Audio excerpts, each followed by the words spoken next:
हाँ भाई, इस पोस्टर में 2-4 बुढ़े मानस और 2-3 मंत्री। देखिए जी, संत रामपाल जी महाराज जी ने जब वो हृदय विदारक घटना सुनी, उस दिन के बाद से ही संत रामपाल जी महाराज जी है, उन्होंने अपने शिष्य को ये आदेश दे दिया कि जो गरीब और असहाय परिवार है उनके घर में जा करके उनकी सहायता करनी है, उनको राशन सामग्री प्रोवाइड करवानी है। जैसा कि आप देख रहे हो, संत रामपाल जी महाराज जी के द्वारा जो असहाय परिवार है उनको आटा, चीनी, चावल और जीरा, आप देख रहे हो मसाले हो गए, कई प्रकार की इसमें दालें हैं, तेल हो गया, आलू हो गया, प्याज हो गए, ये सारी राहत सामग्री संत रामपाल जी महाराज जी के द्वारा जितने भी असहाय परिवार है उनको प्रोवाइड की जा रही है, ताकि कोई भी संत रामपाल जी महाराज जी की दया से इस भारतवर्ष में भूखा ना सोए, उन्हें समय पर भोजन प्राप्त हो जाए। फिर आप उससे अगले पोस्टर में भी यहाँ देखोगे, संत रामपाल जी महाराज जी ने जिन व्यक्तियों के पास रहने के लिए कपड़े नहीं है उनको कपड़े दे दिए, घर में सिलेंडर नहीं है सिलेंडर की व्यवस्था प्रोवाइड करा दी, घर में बर्तन नहीं है बर्तन प्रोवाइड कर दिए। आप देख सकते हो यहाँ पर चप्पल होगी, कपड़े हो गए, यहाँ पर तौलिए हो गए, आपके जो पर्दे हो गए, ये सारी चीज़ें संत रामपाल जी महाराज जी की द्वारा प्रोवाइड की गई है।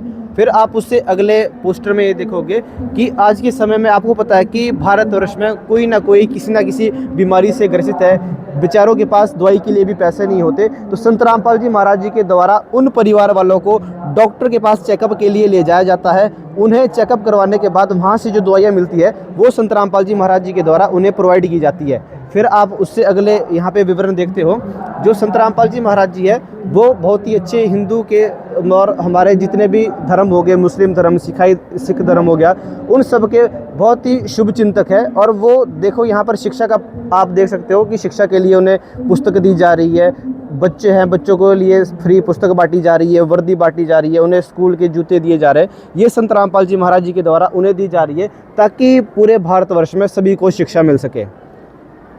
पूरा आगे देखा तो भाई एक झोपड़ी दिखा था मैंने, जमा बिल्कुल ऐसी झोपड़ी जो आज रात ने पड़ लेगी। और एक बराबर में फिर चाबी भी क्या की देना रहे हैं, चाबी दिखा भाई या पेन दिखा है, यो क्या है भाई? देखिए जी, संत रामपाल जी महाराज जी का आदेश था कि जिसके पास रहने के लिए घर नहीं है तो अन्नपूर्णा मुहिम के तहत उनका एक नारा है, सुदामा का महल। आप देख सकते हो यहाँ पर समृद्ध कबीर जी की दया से मिला सिर पर छत। तो संत रामपाल जी महाराज जी के द्वारा जो असहाय परिवार थे जिनके पास रहने के लिए घर नहीं था, उनको संत रामपाल जी महाराज जी के द्वारा नया घर बनाकर दिया है। आप एक तरफ देखोगे कि ये उनका पहले पुराना कच्चा घर है, फिर जब संत रामपाल जी महाराज जी का आदेश हुआ तो उसके बाद ये अन्नपूर्णा मुहिम के तहत ये संत रामपाल जी महाराज जी ने सुदामा का महल उनको बना कर दिया है। देख ले भाई, सॉलिड मकान है भाई, देख ले ऊपर चौबारा भी है। चलो भाई आगे देखते हैं। देखिए जी, संत रामपाल जी महाराज जी ने जब देखा कि हरियाणा में पूरे भारतवर्ष में जहाँ जहाँ पर बारिश के द्वारा पानी इकट्ठा हुआ था, तो उन पानी को निकालने के लिए संत रामपाल जी महाराज जी ने अपने सहयोग से पाइप और मोटरें भेजी और वहाँ पे जो पानी इकट्ठा था उनको वहाँ से निकाला। उसके बाद जब वहाँ के किसान लोग हो गए और जितने भी अन्य ग्रामवासी हो गए, जितने भी अच्छे समाज सेवक लोग थे, उन्होंने देखा कि संत रामपाल जी महाराज जी एक बहुत ही अच्छे समाज सेवक है और उन्हें सम्मान के लिए एक बहुत ही बड़े आयोजन किए जा रहे हैं। विभिन्न प्रकार के आयोजन, जैसे आप देख सकते हो मानवता रक्षा का सम्मान, ये 12 अक्टूबर 2025 को महम 24 में हुआ। फिर धनाना रत्न हुआ धनाना धाम में, फिर किसान रक्षक सम्मान समारोह हुआ, फिर किसान रक्षक सम्मान समारोह हुआ। शॉल और समृद्धि चिन्ह से सम्मान दिया गया संत रामपाल जी महाराज जी को। संत रामपाल जी महाराज जी को किसान मसीहा की सम्मान समाधि से नवाजा गया। भारत गौरव अवार्ड जो 9 दिसंबर 2025 को काली रमन फाउंडेशन IICC नई दिल्ली में दिया गया। किसान रत्न सम्मान समारोह 21 दिसंबर 2025 को भारतीय किसान यूनियन अम्बावता एवं किसान संगठन गांव डाया हिसार में संत रामपाल जी महाराज जी को वहां पे नवाजा गया। किसान जीवन रक्षक सम्मान समारोह से संत रामपाल जी को नवाजा गया। जन सेवक रत्न सम्मान समारोह से संत रामपाल जी महाराज जी को नवाजा गया। और किसान गौरव सम्मान समारोह और किसान संत गरीबदास गरिमा सम्मान समारोह सरपंच एसोसिएशन समस्त खाप व किसान यूनियन जिला झज्जर गिरावड़ झज्जर के द्वारा ये संत रामपाल जी महाराज जी को सम्मानित किया गया, जो उन्होंने समाज के लिए बहुत ही अच्छे कार्य किए थे। जी जी। ये जैसे कि सर आपने पहले देखा था जो श्रीमद् भगवत गीता है, श्रीमद् भगवत गीता अध्याय 15 उसका श्लोक 1 है। जैसे भगवत गीता में लिखा कि ऊर्ध्व मूलम मध्यम शाखम अश्वत्थम प्राहु अव्यम छंदासी यस्य प्राणानि यस्तम वेद वेदित। देखिए जी, एक बहुत ही बड़ी अजूबे की बात है। आज के समय में जो गीता जी को समझने वाले थे, श्रीमद् भगवत गीता को छपे हुए कम से कम 5600 साल हो चुके हैं, लेकिन कोई भी कथावाचक, कोई भी पीठाधीश्वर है, इस गूढ़ रहस्य को नहीं समझा पाया। ये एक तरीके से सृष्टि रचना है जो कबीर साहब जी मूल है। जैसे कि हमारे जो सूक्ष्म वेद है, जो पांचवा वेद है, उसमें एक वाणी आती है, गरीब हम ही अलख अल्लाह है, मूल रूप करतार, अनंत कोटि ब्रह्मांड का मैं ही सृजनहार। कबीर साहब जी इसमें बोलते हैं कि जो अनंत कोटि ब्रह्मांड है वो मेरे द्वारा ही रचे गए हैं। और ये जो विवरण यहाँ पे आप देख रहे हो, इसके ऊपर सूक्ष्म वेद में एक वाणी आती है कि अक्षर पुरुष एक पेड़ है, क्षर पुरुष वाकी डार, तीनों देवा शाखा है ये पात रूप संसार। इसमें ये दर्शाया गया जो कबीर परमात्मा है, कबीर परमात्मा जी से सबकी सृष्टि हुई है, कबीर परमात्मा जी से नीचे अक्षर पुरुष है, जिसका विवरण गीता अध्याय 15 श्लोक 16 में आता है। फिर उससे नीचे क्षर पुरुष है, जिसका भी विवरण गीता अध्याय 15 श्लोक 16, और जैसे आपने देखा होगा गीता अध्याय 11 श्लोक 31 में आता है, जो अपने आप को काल बताता है। उसके बाद आप देख सकते हो जो ये 3 डार है, ये ब्रह्मा विष्णु महेश है, और ये पात रूप में ये हम संसार के जीव प्राणी हैं, जो संत रामपाल जी महाराज जी ने एक बहुत ही बड़ा कोड वर्ड हमें आज बता दिया है, जिसकी मानव समाज को बहुत जरूरत थी। नहीं तो पाखंडी धर्मगुरु हमें यूं ही लूटते रहते और धार्मिक शास्त्रों के नाम पर अपना प्रोपेगेंडा चलाते रहते, जिससे मानव समाज का बिल्कुल एक तरीके से विनाश हो जाता। ले भाई अगला दिखा दिया अपने शरीर पिंड में ये कमल चक्रों के चित्र भाई, ये अपने शरीर में ये थोड़ी होंगे होंगे रीढ़ हड्डी से खून से मांस से वही तो होंगे, ये कौन से पखंड सब फैलाए रखे है, यो 2-4 मानस इकट्ठे तो नहीं करने हैं फालतू। देखिए जी, ये बिल्कुल पाखंडवाद नहीं है, ये हमारे श्रीमद् भगवद गीता में भी लिखा है। भगवद गीता अध्याय 17 के श्लोक 5-6 में लिखा है, जो हमारे शरीर है इसमें भूतग्राम रहते हैं। आप जैसे देख सकते हो जो नीचे ये हमारी रीढ़ की हड्डी से ये विवरण दिखाया गया है। जो मूल कमल है यहाँ पर गणेश जी का वास है, गणेश जी के निवास से ऊपर स्वाद कमल है, वहाँ ब्रह्मा सावित्री जी का वास है। ब्रह्मा सावित्री जी से ऊपर नाभि कमल है, वहाँ विष्णु लक्ष्मी जी का वास है। और नाभि कमल से ऊपर आपका जो हृदय कमल आता है, वहाँ पर शंकर जी का और देवी पार्वती जी का निवास है। इनसे ऊपर कंठ कमल आता है, वहाँ पे दुर्गा देवी जी का निवास है। और दुर्गा देवी जी के निवास के बाद ऊपर आप ये त्रिकुटी कमल देखते हो। तो ये हमारे शरीर पर ऐसे ऐसे जो आप देख रहे हो यहाँ पे डायग्राम बना है, ये हमारे शरीर के अंदर आध्यात्मिक दृष्टि से बताया गया है कि इन भगवानों का निवास हमारे शरीर के अंदर है। हम अज्ञानतावश मंदिर जाते हैं, मस्जिद जाते हैं, गुरुद्वारे जाते हैं, चर्च जाते हैं, लेकिन संत रामपाल जी महाराज जी ने आज हमें स्पष्ट बता दिया है कि भगवान और कहीं नहीं है, भगवान हमारे अंदर है। शास्त्र अनुसार भक्ति करने से ही हमें भगवान प्राप्त होंगे, इसका ये विवरण है जी। मैंने एक बात का जिक्र छेड़ा था भाई, ये जो नकली से या असली है, जो संत बैठे हैं, जो कथावाची है, थोड़े दिन पहला उनने भाई मुद्दा उठाया था भाई, किसाना का पानी चढ़िया या कोई गरीब का मकान पड़ गया है, उस टाइम पर हमें भी मदद करांगे, परंतु वह साम्य को नहीं आए। हकीकत में सही असली संत कौन सा है, असली भगवान कौन सा है, भाई से बातचीत करांगे। और एक का तो क्वेश्चन और था, जो क्रिकेट वाला भी पंगा था, उसके बारे में बातचीत करांगे। देखिए जी, पहले मैं आपको बता देता हूं, जो असली धर्मगुरु है और जो नकली धर्मगुरु है, उसको मापने के लिए हमारे पास जो मापदंड है वो हमारे वेद है, हमारे धर्म ग्रंथ है, हमारी गीता जी है। जैसा कि आप देख रहे हो यहाँ पर, मैं कैमरामैन से गुजारिश करूँगा कि वो संत रामपाल जी महाराज जी के आश्रम में रखे हुए जो हमारे हिंदू धर्म, मुस्लिम हो गए, सिख और ईसाई धर्म के सभी धर्म ग्रंथ हैं, उनको देखिए। फिर मैं दिखाना चाहूँगा, ये हमारी श्रीमद् भगवद गीता है। यह भगवद गीता जो कृष्ण ने लिखी थी, वो कृष्ण था मतलब सुनानिया, ये वही होगी है, मतलब लोगों का जो दिमाग में बैठ रही है भाई कृष्ण ने बोली थी। वैसे महाभारत के युद्ध में कृष्ण दिखा रखा है, और तो कोई दिखाया को नहीं, ना कबीर भगवान दिखाया, ना कोई संत दिखाया, बोलता है वो दिखाया। और जो सीरियल में आवा है, ईब भी नाटका में आवा है, तो भी कृष्ण ने दिखावा है। तो फिर यहाँ लिखी किसने थी, या तो बता दे एक बार। देखिए जी, जो ये लिखी थी, लिखी ये वेद व्यास जी ने थी, और जो ये ज्ञान बोला था, ये श्री कृष्ण जी के अंदर प्रेत वश प्रवेश करके काल ब्रह्म ने दिया था। इसको अच्छा बोला गया था जो है ब्रह्म के द्वारा, और जो लिखी है ये वेद व्यास जी के द्वारा लिखी गई है। अच्छा जी, मैं आपको पहले काल का ही प्रमाण दे देता हूँ, ताकि आपके दर्शक इस बात को क्लियर कर सके, नहीं तो वो बोलेंगे कि ये कौन सी शक्ति आ गई है। क्योंकि आज के समय में हमारे जितने भी धर्म गुरु है, जितने भी कथावाचक है, वो यही बोलते हैं जो गीता जी का ज्ञान है वो श्री कृष्ण ने दिया है। हम आज को आपको आज स्पष्ट करके बता देते हैं, जो गीता जी का ज्ञान है वो श्री कृष्ण ने नहीं दिया है, वो काल ने दिया है। जैसे ये श्रीमद् भगवद गीता है, आप इसका देख सकते हो, ये अध्याय 11 है। इसके श्लोक 32 में लिखा है कि हे अर्जुन, मैं लोगों का नाश करने वाला बड़ा हुआ महाकाल हूँ। इस समय इन लोगों को नष्ट करने के लिए प्रवृत्त हुआ हूँ, इसलिए जो प्रतिपक्षियों की सेना में स्थित योद्धा लोग हैं, वे सब तेरे बिना भी नहीं रहेंगे, अर्थात तेरे युद्ध न करने से भी मैं इन सब का नाश कर दूंगा।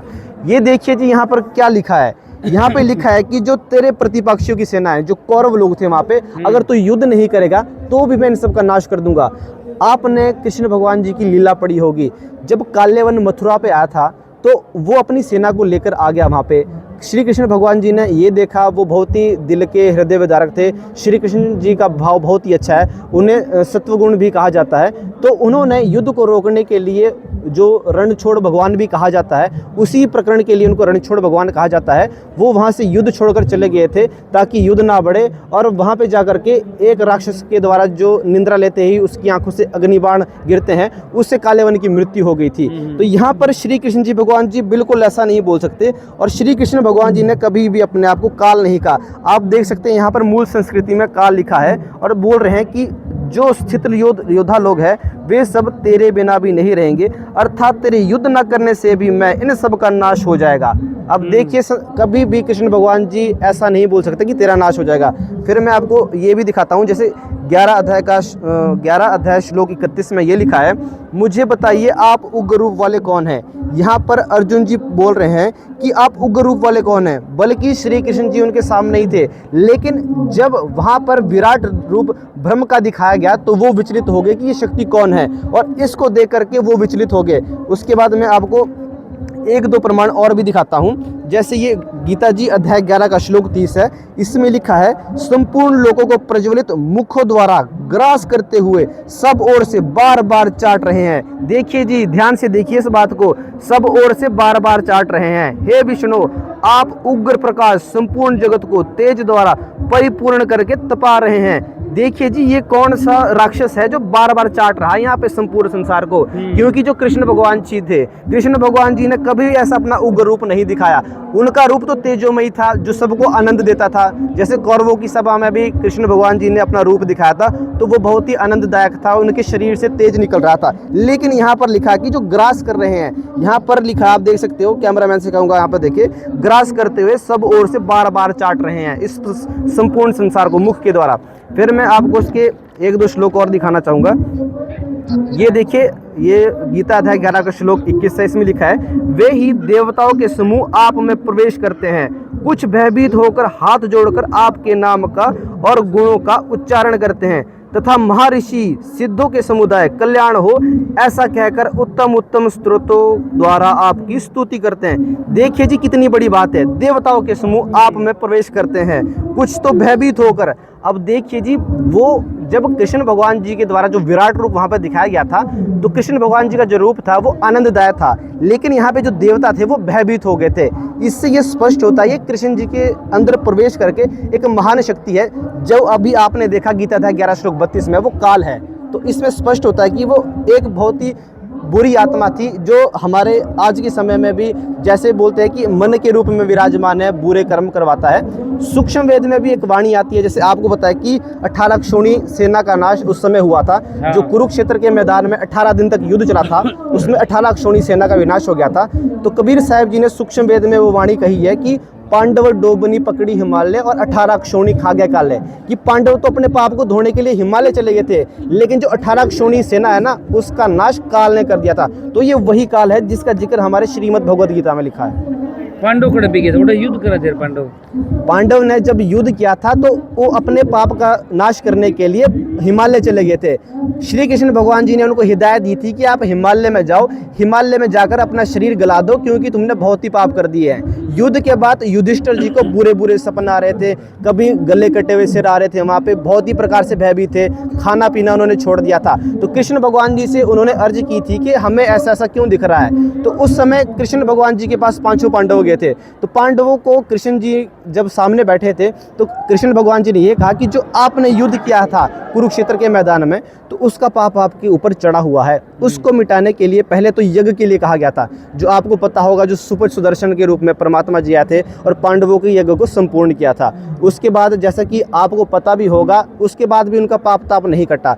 फिर आप देख सकते हो, वो जो पांडव थे वो हिमालय में चले गए, और इसी के ऊपर सूक्ष्म वेद की एक वाणी है कि पांडव डोबनी पकड़ी हिमालय और 18 क्षोणी खा गया काले, कि पांडव अपने पाप धोने के लिए हिमालय चले गए थे, लेकिन जो 18 क्षोणी सेना है उसको काल ने ग्रास कर लिया था, जो ये काल इसमें आप देख रहे हो गीता जी में, ये बात है जी। अच्छा जी, अच्छा भाई, ये तो था भाई गीता ज्ञान भाई। अच्छा, ये बाजे भाई और संत है भाई, वह भी संत है भाई, वह पाखंडी है या फिर वह बखारे हैं, इस बात का देख मन न कौन बेरा, इस बात का उत्तर मैं तेरे पर लूँगा भाई। फिर अगर ये संत रामपाल जी भगवान है, तो वे भी संत गद्दी पे बैठे हैं, आज करोड़ करोड़ जनसंख्या ले रहे हैं, फिर वे आप उनने भगवान कौन कहो, फिर आप उनने क्या कहोगे फिर? देखिए जी, जनता का समर्थन होना ही ये एक पहचान ही है कि वो भगवान है। अब देखो, जो इन्होंने समाज के लिए कार्य किए, आप उनके शिष्य और संत रामपाल जी महाराज जी के शिष्यों में देख सकते हो। अगर संत रामपाल जी महाराज जी ने जनता की संख्या ही बढ़ानी होती, अपने समर्थकों की संख्या ही बढ़ानी होती, तो संत रामपाल जी महाराज जी जो बुरे गलत कर्म जो अन्य धर्मगुरु कराते हैं, वो भी संत रामपाल जी महाराज जी अपने शिष्य को बोल देते। लेकिन संत रामपाल जी महाराज जी ने बोला है कि अगर आपने सभ्य समाज में जीना है और जो समाज के अनुसार क्रियाक्रम है वो करने हैं, जो हमारे धार्मिक ग्रंथ है उसमें लिखी जो क्रियाक्रम है वो करने हैं, तभी आप मुझसे नाम दीक्षा लेना। क्योंकि संत रामपाल जी महाराज जी ये नहीं चाहते कि कोई भी किसी भी तरीके का पाखंडवाद हमारे समाज में रहे। जैसा कि आपने देखा ही होगा, जो ये धार्मिक धर्मगुरु जो ये पाखंडवाद करते हैं, इनके द्वारा समाज के लिए क्या किया गया था। जैसे कि अभी आपने सुना होगा, ये सनातनी क्रिकेट लीग अभी चलाई गई थी, जिसके आप देख सकते हो देवकी नंदन महाराज जी हो गए, अनिरुद्धाचार्य जी हो गए, धर्मेंद्र शास्त्री जी हो गए, इन्होंने सनातनी क्रिकेट लीग चलाई थी जिससे ये जनता की सेवा करेंगे। वो क्रिकेट लीग भी हो ली, इन्होंने पैसे हड़प लिए और उसके बाद कोई भी आंकड़ा जनता के सामने नहीं रखा गया। किसी भी प्रकार से उस मैच के द्वारा कोई भी जनता का अभी तक कोई भी सहायता नहीं की गई है। आप देख सकते हो संत रामपाल जी महाराज जी के द्वारा हरियाणा वर्ष में पूरे तरीके से, भारतवर्ष के जगह जगह विभिन्न राज्यों में संत रामपाल जी महाराज जी अपने ज्ञान आधार से और अपने सामाजिक ज्ञान से संत रामपाल जी महाराज जी सबकी समाज सेवा कर रहे हैं।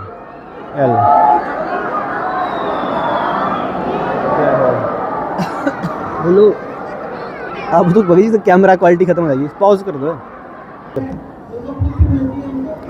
देखिए जी, जो इन धर्मगुरुओं द्वारा जैसे कि सहायता की गई थी, अब देखो जो ये सनातनी क्रिकेट लीग थी इसका कोई पता नहीं चला था। जो आपने धन धन सतगुरु जी का आपने उदाहरण दिया था, उनकी जो सेवा थी वो कुछ क्षण के लिए थी। आज के समय में वो संत कहाँ हैं? आज के समय में उनकी सेवा कहाँ पे है? आज के समय में आप देख सकते हो कि ये जो धर्मगुरु है 1.5 करोड़ की गाड़ियों में घूमते हैं। प्रेमानंद जी महाराज जी डिफेंडर गाड़ी में घूमते हैं जो कम से कम 1.5 करोड़ की है। जो आप देख सकते हो धीरेन्द्र शास्त्री अपने प्राइवेट जेट में उड़ता है। तो वो पैसा ये समाज कल्याण में क्यों नहीं लगाते? ये लग्जरी लाइफ में क्यों जी रहे हैं? किशोरी जी देख लो, मर्सिडीज गाड़ी में घूमती है, तो ये दिखावा क्यों कर रहे हैं? जबकि जो वास्तविक संत होते हैं वो तो इन चीज़ों से दूर रहते हैं। तो जो ये पाखंडवादी आज के समय में धारा चली आ रही है, ये धर्मगुरुओं द्वारा चलाई जा रही है, इसी का ही कड़ा विरोध संत रामपाल जी महाराज जी करते हैं कि जो सच्चाई है वो आपकी आंखों के सामने है। एक तो दान दे करके संत रामपाल जी महाराज जी समाज की सेवा कर रहे हैं, और ये जो धर्मगुरु है अपने जो भक्तों है उनसे दान लेकर के खुद ऐश कर रहे हैं, विदेश में जाते हैं और इनको जनता से कोई लेना देना नहीं है।